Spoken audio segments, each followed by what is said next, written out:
पूछ सकते हैं बेझिझक। कोई भी प्रश्न हो इस ब्रह्मांड का आप पूछ सकते हैं। कोई शक और शुबह की गुंजाइश नहीं है। आपको ठीक ठीक उत्तर देने का प्रयास करूंगा।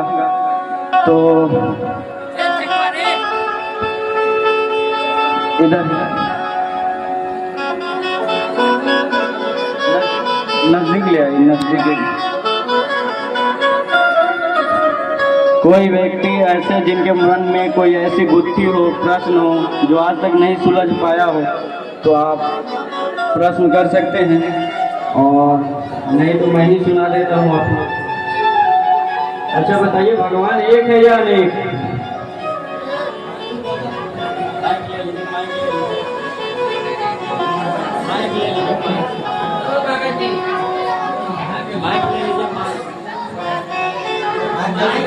जो भी व्यक्ति जानते हैं वो पूरी कॉन्फिडेंस में बोलेंगे कि भगवान एक है या अनेक।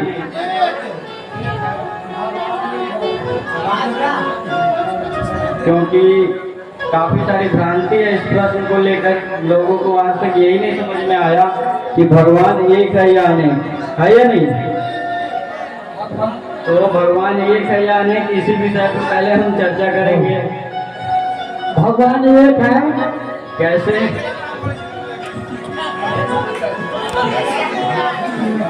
कोई राम कहते हैं, कोई कृष्ण कहते हैं, कोई माता जानकी को कहते हैं कि वो भी भगवान ही है।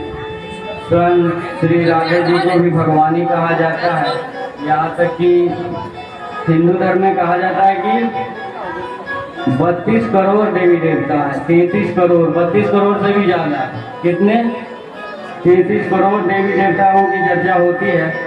तो कई विधर्मी आक्षेप भी करते हैं कि 33 करोड़ देवी देवता कैसे हो सकते हैं, क्योंकि जिस समय देश की आबादी 33 करोड़ से कम रही होगी तो पूजने वाले भी नहीं रहे होंगे, है या नहीं। तो सबसे पहले तो 33 करोड़ का अर्थ है, तो 33 प्रकार के देवता हैं, वो तो अलग प्रश्न है। पर ये है मेन कि भगवान एक है या अनेक? एक हैं। फिर राधा जी हैं, कृष्ण जी है, राम जी है, लक्ष्मण जी है, हनुमान जी है। सब एक ही है। सब एक ही है। बहुत अच्छा जवाब है। उनके लिए ताली बजाया जाए एक बार जोरदार।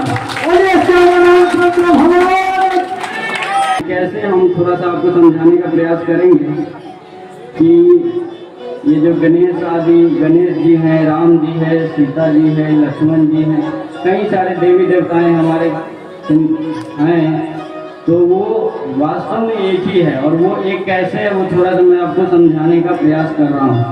कोई आजकल तो ठीक है सब मिलजुल के रह रहे हैं, पर पहले के समय में होता था कि नहीं, ये देवता अलग है तो हम अलग पूजा करेंगे, ये देवता अलग है तो हम अलग पूजा करेंगे।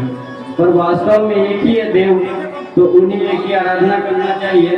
और एक कैसे, ये छोटी सी आपको चुटकुला से समझाने का प्रयास करूंगा।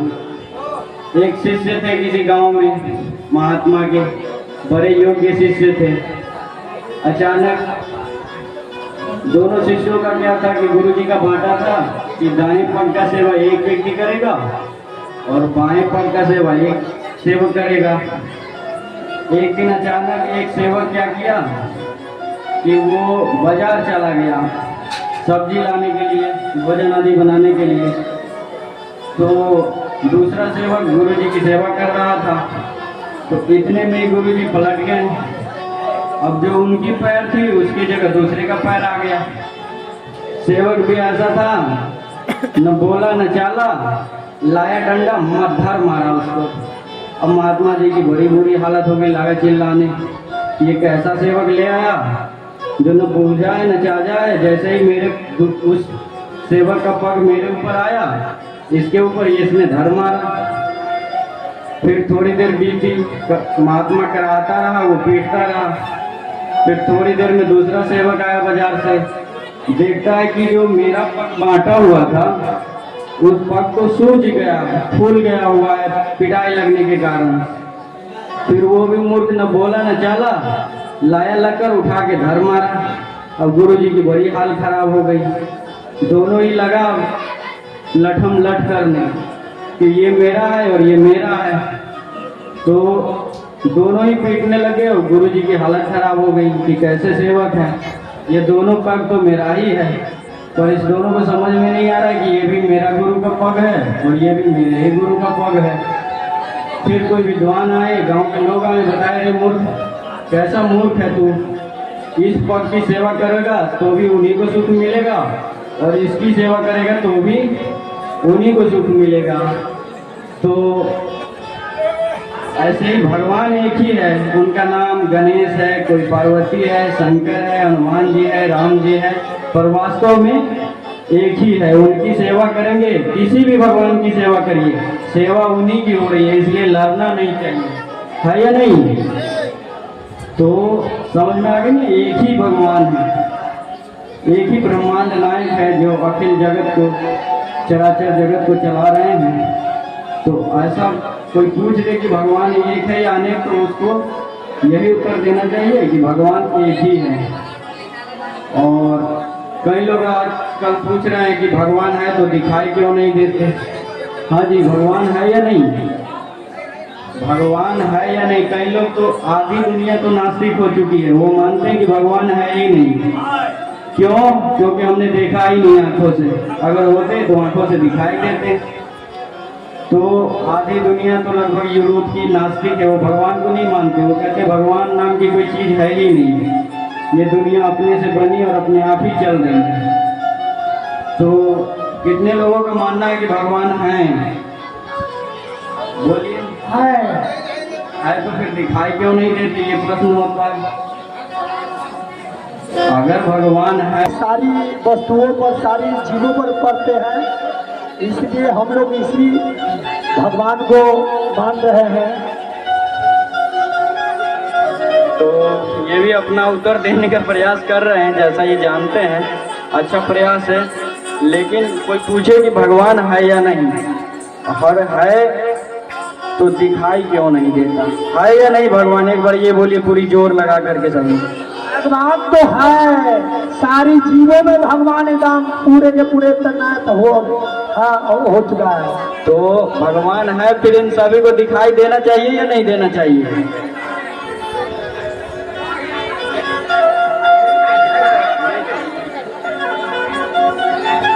तभी तो भगवान को मानेंगे।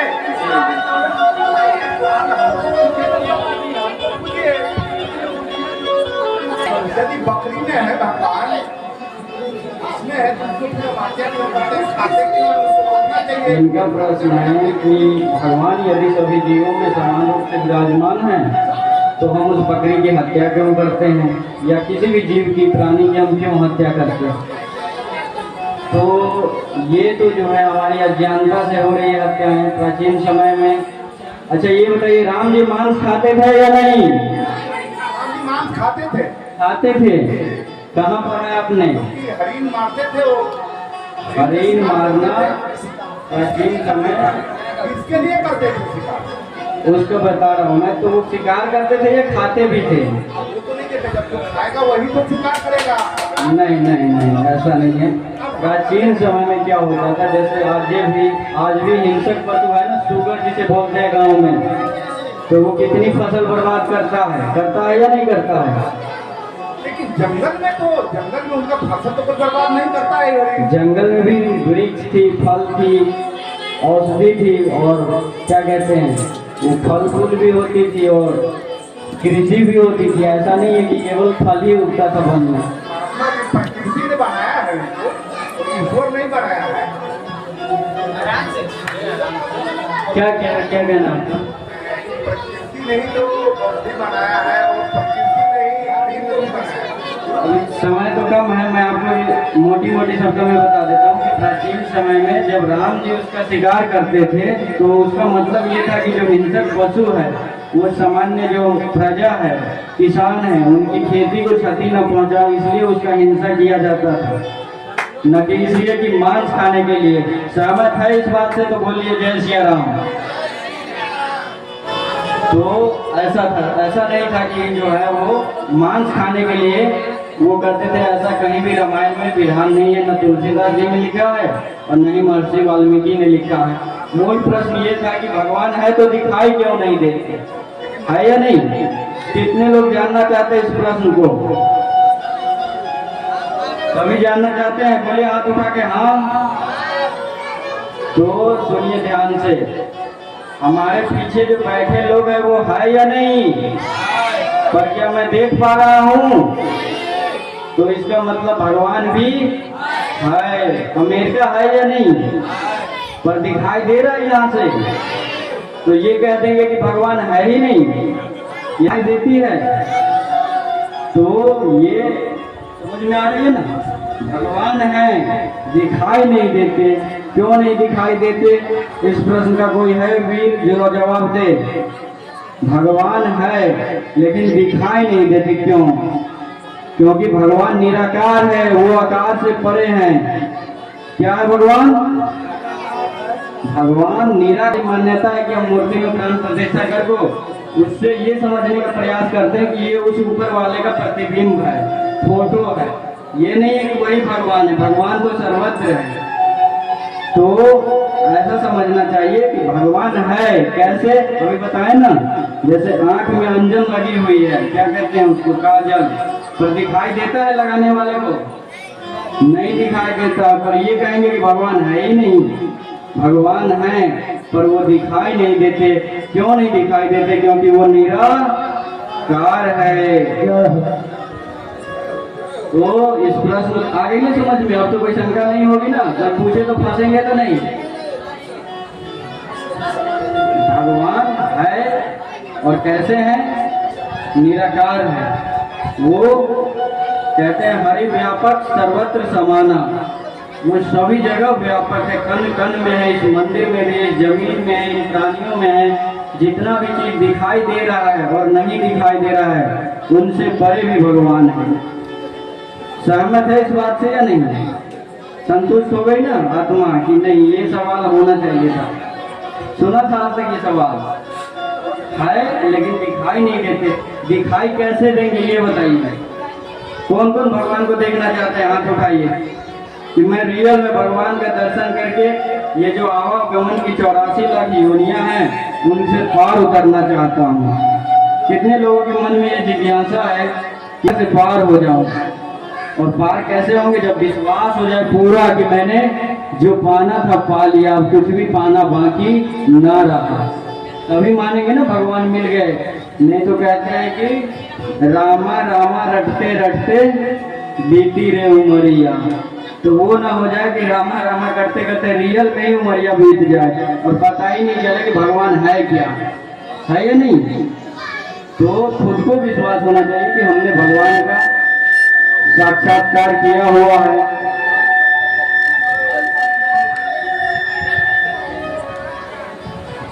तो सभी भक्तों को समझ में आ गया भगवान है या नहीं?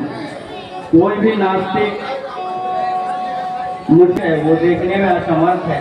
यही प्रश्न अर्जुन ने गीता में जब युद्ध की शुरू होने ही वाली थी तो किया था कि हे भगवान, यदि मैं आपके दिव्य रूप का दर्शन करना चाहता हूँ, कोई ऐसा मार्ग बता दीजिए जिससे मैं आपको देख लूँ। तो भगवान श्री कृष्ण कहते कि हे अर्जुन, इस इंद्रियों की गति वहाँ तक नहीं है। आत्मा को आत्मना आत्मानम वेद, आत्मा में ही परमात्मा है। आत्मा ही परमात्मा का दर्शन कर सकता है। ये आँख भगवान का दर्शन नहीं कर सकता। क्यों नहीं कर सकता? क्योंकि ये आँख का विषय क्या है? रूप है। ये किसी भी प्रकार के रूप को ग्रहण करता है। हरा है, नीला है, पीला है, आदमी है, जानवर है, वृक्ष है, तालाब है, नदी है, झील है। तो आंखों का विषय क्या है? रूप, देखना। और कान का विषय क्या है? सुनना। कान से भी नहीं सुन सकते भगवान को, क्योंकि कान की गति उतनी दूर नहीं है कि वो ब्रह्मांड में ब्रह्मांड नायक परमात्मा की वाणी को सुन सके। उसको केवल आत्मा ही सुन सकता है। ऐसे ही ये जो त्वचा है, इससे हम भगवान को नहीं छू सकते। ये जो शरीर में फैली हुई संपूर्ण समुदाय है त्वचा का, उससे भगवान को छुआ जा सकता है क्या? किसी ने छुआ है आज तक? नहीं छू सकते। क्यों? क्योंकि इसकी गति उतनी नहीं है। ये तो क्षणिक शरीर है, ये हर समय इसमें परिवर्तन होती है। ये इसकी गति नहीं है त्वचा की वो भगवान को छू लग सके। इसका काम केवल इतना है कि ठंडा गर्म, उष्ण जो भी है उसको महसूस करने के लिए ठंडा है या गर्म है। 5 इंद्रियां हैं हमारे शरीर में, आँख, नाक और ये त्वचा। तो इस तीनों का हमने बता ही दिया कि आँख का विषय रूप है और जो त्वचा का विषय है वो है ठंडा गर्म को स्पर्श करना। नाक का काम है सूंघना, कैसा सुगंध है, अच्छा है, खराब है, गंदा है, कई प्रकार की सुगंध है। तो नाक का विषय सूंघना है। क्या है? भगवान को नाक से कहते हैं नहीं कि अगरबत्ती जल रही तो भगवान की सुगंध आ रही, नहीं, वो अगरबत्ती की सुगंध आ रही, भगवान की सुगंध नहीं आ रही। भगवान का सुगंध लेने के लिए तो ध्यान करना पड़ेगा भगवान का सही विधि से, तभी भगवान का आनंद ले सकेंगे। अगर भगवान का आनंद ले लेते तो इन संसार में क्यों पड़े होते आप लोग? उसमें तो इतना आनंद है जिसकी कोई सीमा नहीं है, सीमा से वो परे है, अतीत है। उनको जानना इस त्वचा से, नाक से, कान से, आँख से संभव नहीं है। भगवान को कैसे महसूस किया जा सकता है?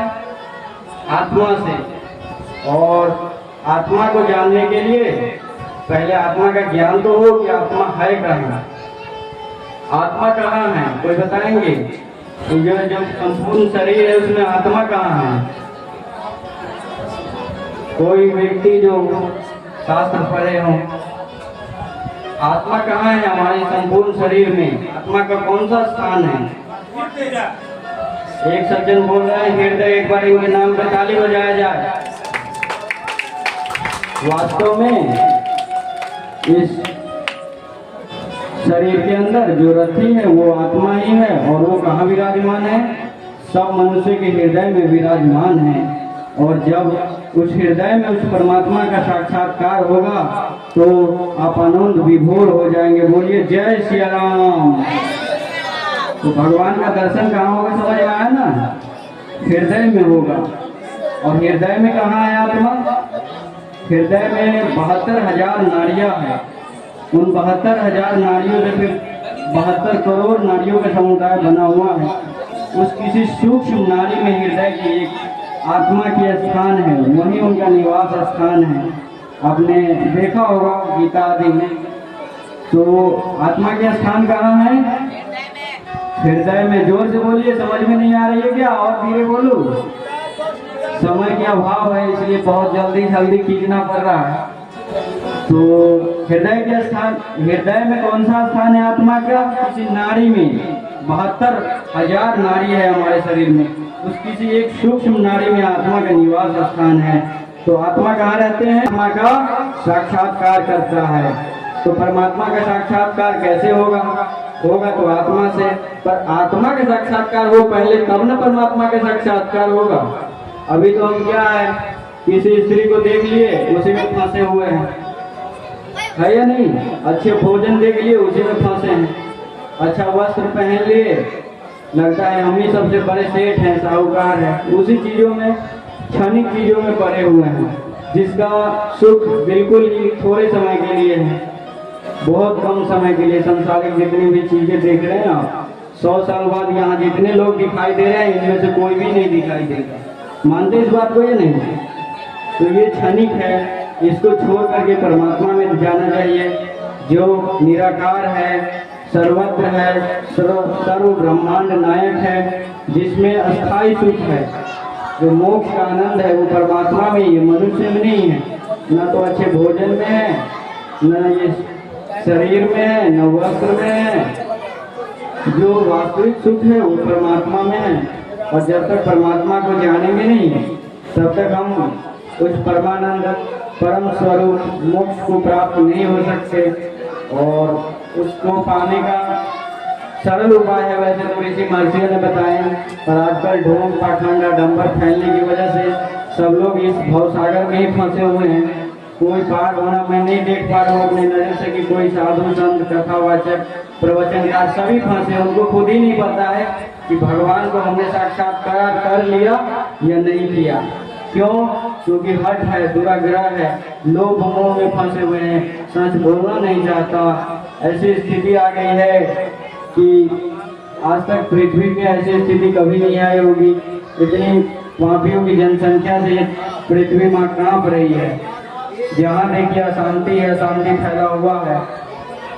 तो शांति का एक ही उपाय है कि आप लोग समय समय पे साधु संतों का सत्संग किया करें, भजन कीजिए, भगवान का पूजन कीजिए। कैसे करें ये भी बताएंगे, समय की अभाव है जी।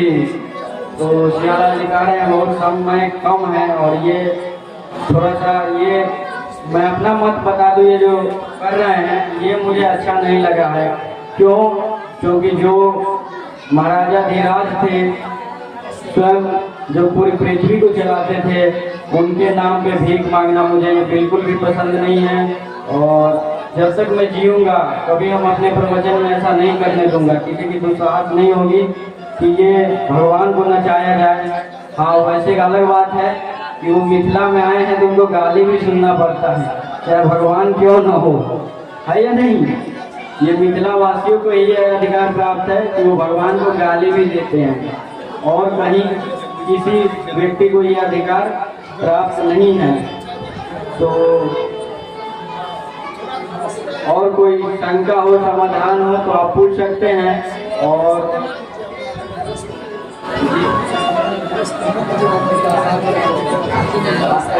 बता ही लेते हैं हमारी जो, अगर आप चाहते हैं कि इस तरह की बातों का, शंका का समाधान हो, तो समय समय पे आप शिविर लगाइए, कथा की, प्रवचन के आयोजन कीजिए।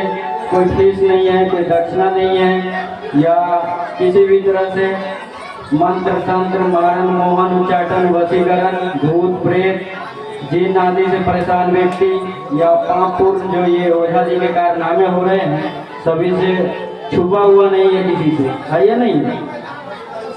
तो इस तरह की माताएं बहनों को ही अधिक समस्या होती है, और ये ओझा भगत पूरा ही नाश करने पे लगा हुआ है, अपना तो नाश कर ही लिया है, समाज का ही नाश करके छोड़ दिया है। तो जो भी व्यक्ति किसी भी साध्य और असाध्य रोगों से जो परेशान है, उनका फ्री में कोई शुल्क नहीं है, कोई दक्षिणा नहीं है, आप मिल सकते हैं। और स्थान है वो तिनबटिया है ना, उसके पास में खुला है, छोटा सा आश्रम है। कोई हमारी ना तो बड़ी नाम है ना पहचान है, इस गांव में पहली बार आए हैं बहुत दिनों बाद, तो छोटा सा आश्रम है। पर यह है कि जो भी आते हैं आज तक खाली नहीं गया है कोई। उस दरबार में हनुमान जी का दिव्य दरबार लगता है रविवार और मंगलवार सुबह 8 बजे से। आज तक जो भी भक्त आए हैं, कोई ऐसा एक भी नहीं मिला है जो खाली गया हो, जिसकी समस्या ठीक नहीं हुई हो। क्योंकि ठगने वाले तो बहुत हैं, लूटने वाले बहुत हैं, अपने लिए जीने वाले बहुत हैं, तो दूसरों के लिए जिए, ये ऐसा बहुत कम ही है। और ये मैं भी नहीं कर रहा हूँ, ये परमात्मा की वाणी है, उनकी प्रेरणा है जो मैं कर पा रहा हूँ। और विशेष आप लोग कथा प्रवचन के लिए संपर्क करना चाहते हैं तो वहीं आके आप संपर्क कर सकते हैं और आयोजन कराइए। कोई शुल्क नहीं है, कोई फीस नहीं है, कोई दक्षिणा नहीं है या नहीं है? फ्री है, बिल्कुल सब कुछ फ्री है। और किसी भी प्रश्न का उत्तर आपको नहीं मिल रहा हो कहीं, तो आप आके मेरे से समाधान इस शंका का कर सकते हैं। अभी तो मैं बहुत जल्दी बोल रहा हूँ क्योंकि समय की अभाव है। समय है,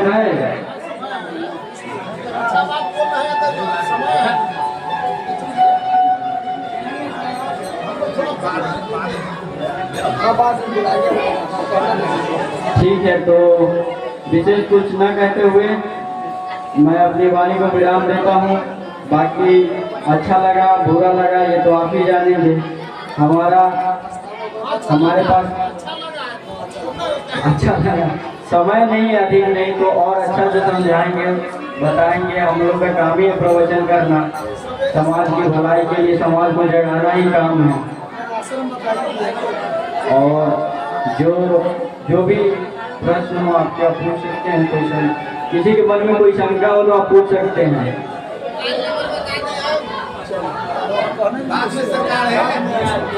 ठीक है, फिर हम यहीं अपनी वाणी को विराम देते हैं और फिर कभी समय मिलेगा तो हम आने का प्रयास करेंगे। बोलिए भक्तवत्सल भगवान की जय, राधा रानी की जय, बिहारी लाल सरकार की जय। जय सीताराम। तो इतना ही करके हम अपनी वाणी को विराम देते हैं।